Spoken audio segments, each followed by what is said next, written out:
Hello everybody, Savvy Redneck. We're finally back out here in the shop. It's a really cold, very blustery, windy Indiana day, and it just seemed like a good thing to do, just to get out here in the shop. I do realize it's been a span, quite a span between videos. I do apologize for that.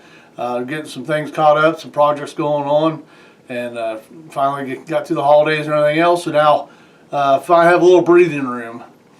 The project today isn't really a project as much as it is an instructional video. So for Christmas, I made these. Got a nice striker, and so I give these away as a kit for gifts. So I wanted to include a video to go along with that, and also a video for anybody that might be curious about how to do this. So what we're going to do, we're going to get in close so you can see really what's going on with this. This is what the kit included. This Christmas, I got a piece of chert, right, and a nice striker. Like I said, I hand forged these out of a special steel. Regular steel doesn't work, tool steel doesn't work, so it's got to be the right blend. And like you see, good sparks. That's what we're wanting. So what we're going to do is we're going to catch them sparks. I have this material here. This is char cloth, and I did a video on this a couple years ago. How to make this. This particular piece is made out of denim, and I like denim. I prefer that. The cotton is what I've tried first. I've tried flannel also, and the thing about either one of them items is it catches a spark really easy. It doesn't take much, but once you get that spark, it's like a cannon fuse. You're on a race, and you'll see that here in a little bit.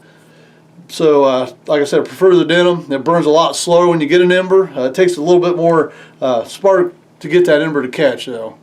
The other thing in the kit, this is jute cordage, J-U-T-E. It's a natural plant fiber, and I've tried different material. I've tried sisal, whatever, baling twine. I met with limited success on that. This I've worked for me the best. Like I said, it's a natural plant fiber. We're going to break that string down. You'll get 4 individual strands out of the piece that I have, and then I'm going to continue to break those down. I'll just grab that little strand right in the middle, and then I'm going to pull it apart, and you'll get all the fibers in, and that's really what we're looking for, right? So you can do it with one, but if I'm making a fire, I want as much heat as I can as quickly. So what we're going to do is we're going to break all these down. And we've got 4 strands in here, and we're going to go ahead and untwist all those, and I'll get back with you. Alright, so there's our bird nest. That cordage, just break it down, just keep pulling it apart. The finer you can get it, and you can just keep pulling that and twisting around. The more dense that bird nest is, the better your flame's going to be. Okay, there's different ways of doing this. The way I like to do it is put the char cloth right on top and put it on the top edge. I'll put my thumb on it and hold that down. Now, one of the things you'll find when you're doing it is you want a good sharp edge. The sharper the better. And what you're going to do is you're going to come down at an angle. Sorry, instead of holding that flint straight, you want to tilt it so you can get that very sharp edge. You're going to bring that steel down against it and just let it kind of push itself against that flint. Try not to get underneath of it, because then you're going to chip it bad. Just let it find its own spot, and you'll get sparks. You don't have to go real fast, just fast enough, which is something you're going to learn. When you get your flint gets too big, too flat, like that side, if there's no edge, if it gets rounded, it's a lot harder to get a spark off of it. So you want a good sharp edge. That's the key to everything. Almost like a knife edge. But like I said, I'll lay my char cloth on top. There's a lot of different ways of doing it. You can put the char cloth inside your nest, hit the sparks toward it, the flint and steel. You can put the char cloth underneath and try doing it that way, which I've done that also. There's just no wrong answer. It's just trying it and seeing what works best for you. Now, like I said, this is denim. It does take a lot of sparks to get one to land right. Sometimes I get lucky and I'll get it on the first one. Sometimes it's about the 30th. So what's going to happen Char cloth is on top. You want to tilt that flint a little bit to catch that real sharp edge.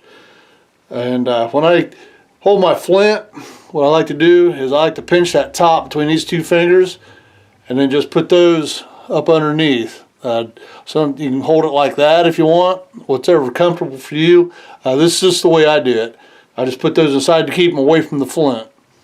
But mainly all my holding is right here on top.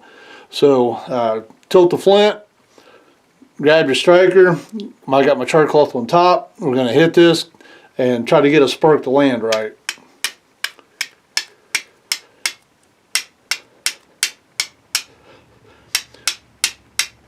And as you can see, there's no shortage of sparks, but out of all that, we finally got one.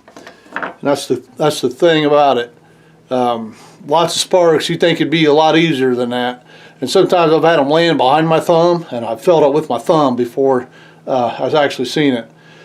So what we're going to do, we're going to put this into the bird nest, and what I like to do, you got smoke already, that's a good sign. So what I like to do is put the bulk of the bird nest on top of it. So see, it's like just basically on the bottom. That way the heat rises through it. So now we're going to see how this goes. Hope you got a good angle on this.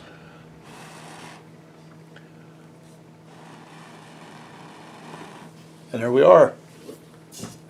Ta-da! That's good to have a metal pot on hand, because people get excited when you do this indoors without something to throw it into, right? And that's all there is to it. Yeah, like I said, short, easy video, and there it is. Once you get that spark and that ember, it goes pretty quick, and you got to be ready for it. Like I said, the important thing is to have your fuel ready, and when you put it on slow. Don't throw everything on top and push it down. You're just going to smother your fire. The steel, very important. Like I said, I hand forged these. Gave them as Christmas gifts. It makes a great one, you know.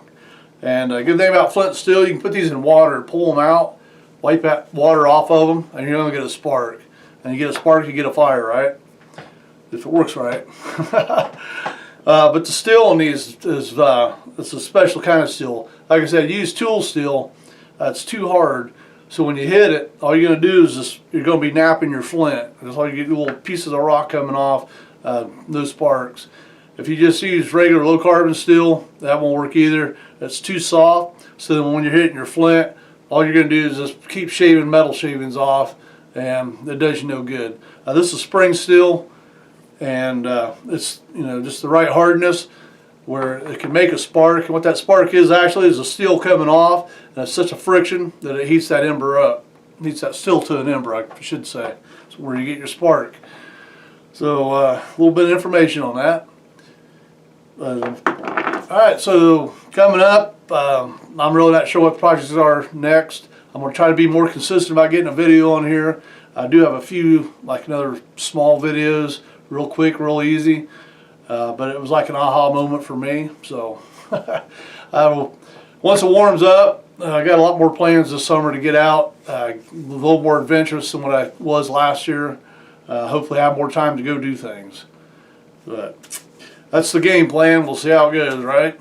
Alright, well, I'm Gary, Savvy Redneck. Thank you for watching.